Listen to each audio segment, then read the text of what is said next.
시간이, 학습량, 깊이 비교가 안 돼요. 공부량의 차이가 3, 4배 이상 차이 나는데 표점은 오히려 더 높거나 차이가 없어. 아니 이러니 누가 과탐을 해?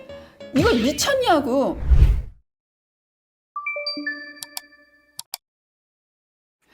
안녕하세요. 입시가 막막할 때 유니브 클래스 윤여정입니다. 오늘 수능을 봤습니다. 우리 올해 그 수능 문구가 초록 물결이 톡톡 튀는 젊음처럼. 아니 수능 문구 너무 우리 부모님들의 마음을 아프게 하지 않아? 너무 잘했어. 너무 수고했고요. 약간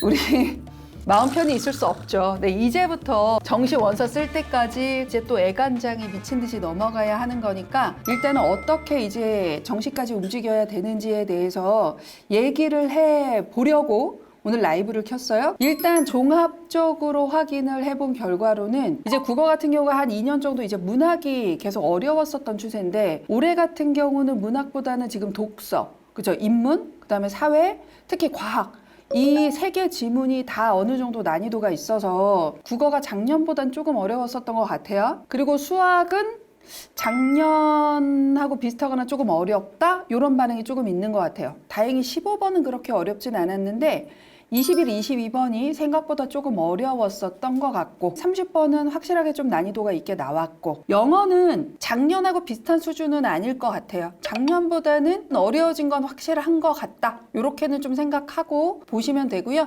우리 이제부터 시작되는 정시 일정에 대해서 한 번만 좀 넘어갈게요. 정시 지원과 관련된 부분은 본격적으로 움직이는 게 언제부터일까요? 올해 기준으로는 12월 4일부터예요. 자, 우리 12월 4일 날 교육부에서 뭘 발표합니까?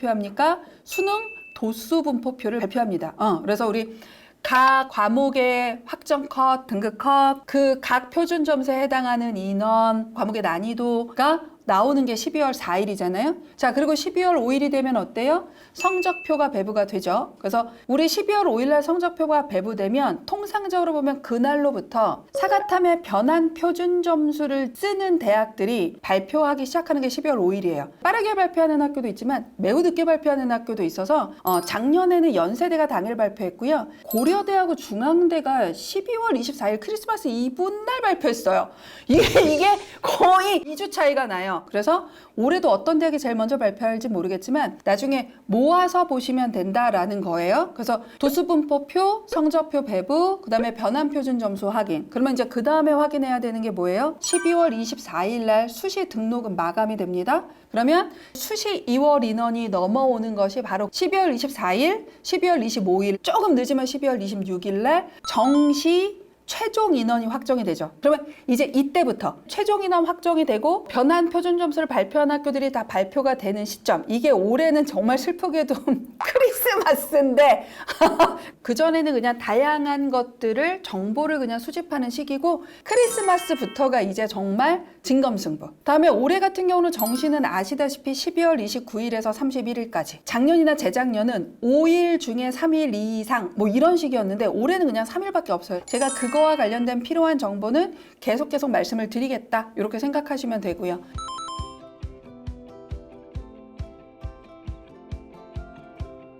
조금 더 얘기를 해보자면 가채점을 좀 어떻게 해야 되는가라는 부분이에요. 일단 우리가 보통 6월이나 9월에 평가 모의고사는 메가에서 하거나 EBS-I에서 하거나 대성 마이맥에서 하거나 그냥 하나 하는 걸로 그냥 끝나는 게 대부분이었단 말이죠. 근데 정시의 가채점은 그렇게 하시면 안 됩니다. 그래서 최소 3군데 이상으로 들어가서 가채점 등급 컷을 확인을 하시면 좋아요. 그럴 때 저의 개인적인 견해로 얘기하면 저는 일단 EBS-I, 그 다음에 대성, 그 다음에 메가 이렇게 3개를 좀 모아서 평균 컷을 잡아보는 것이 그나마 조금 맞다라고 생각을 해요. 우리 그렇게 등급 컷을 확인을 했어도 작년에는 조금 변수가 있었어요. 문제가 됐었던 게 이제 화작이에요. 작년에 3개 기간의 1등급 평균 컷이 93.6이었거든요. 93.6666 이렇게 나왔었는데 1등급 확정 컷이 95였었단 말이에요. 약간 조금 괴리감이 있다라는 걸 알고 보셔야 돼. 이 3개의 평균이라고 하더라도 맞지 않을 수 있다라는 걸 말씀을 드리는 거예요. 반면에 미적 같은 경우는 제가 세계의 평균으로 그 작년에 잡은 게 85였는데 실질적으로 1등급 확정 컷은 88이었습니다. 가장 많이 벌어진 게 미적이기는 했어요.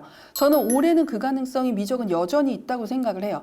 일단 내가 좀 미적에 자신이 없어 라고 하는 애들이 이미 확통으로 조금 넘어간 친구들이 지금 이과 애들도 있단 말이에요. 이거를 우리 입시 기간에서 감안하고 한다고 하더라도 그거보다는 좀 괴리감이 있을 수 있을 것 같다라고 생각을 해요. 미적은 여전히. 그래서 올해는 워낙 변수가 많기 때문에 예측하기가 조금 어려워서 좀 광범위하게 저는 보셨으면 좋겠다라고 생각은 합니다. 보통 A 기간에서 364의 내 표준 점수를 받았다고 한다면 내가 이 결과를 볼 때는 359에서 한 368, 369 이렇게 플러스 마이너스 5에서 6 정도를 쭉 소팅을 해보고 정시선을 잡는 거예요. 이렇게 잡아보시면 아마 올해는 되게 광범위하게 넓어질 거예요. 이런 부분들을 좀 체크를 좀 해주시면 좋을 것 같고요.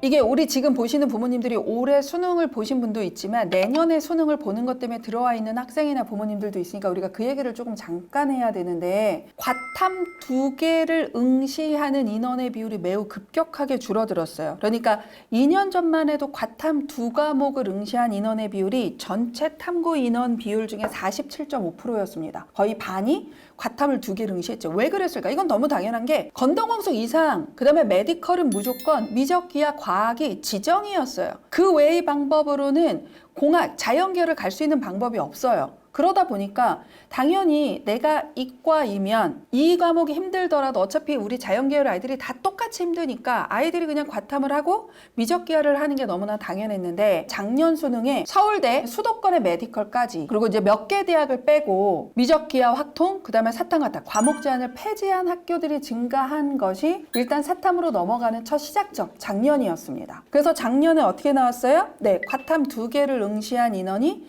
36.8%까지 떨어졌죠. 그러다가 올해는 어때요? 올해는 과탐 2과목을 응시한 인원이 22.3%밖에 안 나와요.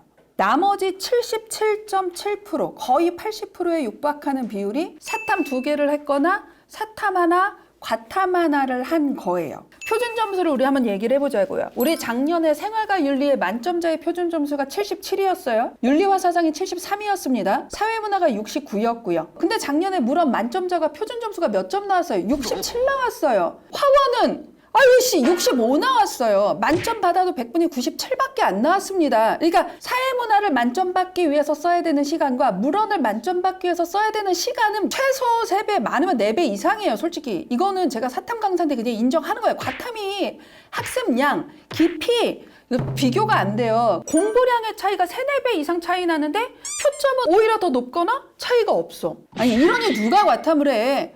이거 미쳤냐고. 그러니까 사탐론을 한 거죠. 작년 수능과 같은 사과탐의 유불리가 올해도 그대로 지속이 된다면 내년에는 아마 사탐 하나, 과탐 하나 또는 사탐 2개를 응시한 인원이 제가 보기에 아주 적게 잡아도 85% 이상은 될 것 같아요. 90%까지 육박하지 않을까 싶은 생각이 듭니다. 요 결과를 가지고 이것을 보는 우리 예비 고3 부모님들은 사과탐에 대한 고민만 하시는 게 아니라 확통 미적에 대한 고민을 하셔야 돼요. 작년에 미적 인원이 24만 4천 명이었고요. 그 다음에 확통 인원이 23만 3천 명대 정도였죠. 근데 올해 어때요? 네, 미적이 20만 7천 명대고요. 그 다음에 확통이 29만 7천 명이에요. 거의 그러니까 한 4만 명 정도 줄은 거고 확통은 지금 거의 6만 명 조금 넘게 더 증가한 거예요. 그러니까 사과탐도 바뀌었는데 확통 미적도 어마무지하게 바뀐 거예요. 근데 만약에 올해 작년에 사과탐의 표준 점수처럼 확통과 미적의 표준 점수가 확실히 내가 이렇게 힘든 것을 극복할 만큼의 아웃풋이 나오지 않는다면 이 정도로 끝나는 게 아니라 어마무지하게 늘어날 거예요. 그런 걸 생각을 해야 해요. 미적하고 과탐을 하면 확통하고 사탐을 하는 거에 비해 최소 대여섯 배 이상의 공부량이 필요하다는 거예요. 그래서 내가 그 정도를 빡세게 할 수 있는 것을 각오하고 겨울방학 때 이 과목을 선택해야지 멋모르고 내가 고2 때 수학 좀 나오고 과탐 좀 나온 거 가지고 이과 부심 부려가지고 그렇게 무지성으로 선택해야 되는 것은 조금 아닌 것 같다라고 생각을 하셔야 될 것 같아요. 우리 윤성은님 미적을 하는데 물리화학을 하는 건 안 돼, 안 돼, 안 돼. 이건 N수생들도 안 하는 거야. 윤성은 님의 아들내미 다시 생각하세요. 우리 이제 이 영상에 제가 마지막 잔소리 하나만 한다면, 내가 올해 못 본 친구들도 있고 예상한 만큼 본 친구들은 거의 없고 생각보다 다 만족하진 않는데 너무 떨어진 친구들도 있을 거야. 그래서 나는 그냥 재수야 라고 하고 올해 원서를 함부로 쓰는 친구들이 있어요. 그냥 난 재수 가야지? 안 돼요. 올해 이 점수를 매우 깊게 고민하시고 배치컷도 다 보시고, 그 다음에 모의 지원도 끝까지 해보시고, 그 다음에 실시간 경쟁률이 이렇구나라는 걸 요 점수를 가지고 제대로 공부하세요. 그렇게 제대로 공부해야 내년에 내가 제대로 된 성적을 받을 때 제대로 쓸 수 있어. 정시 원서를 내년에 내가 원하는 성적에 준하는 게 나왔을 때 처음 쓰면 안 돼.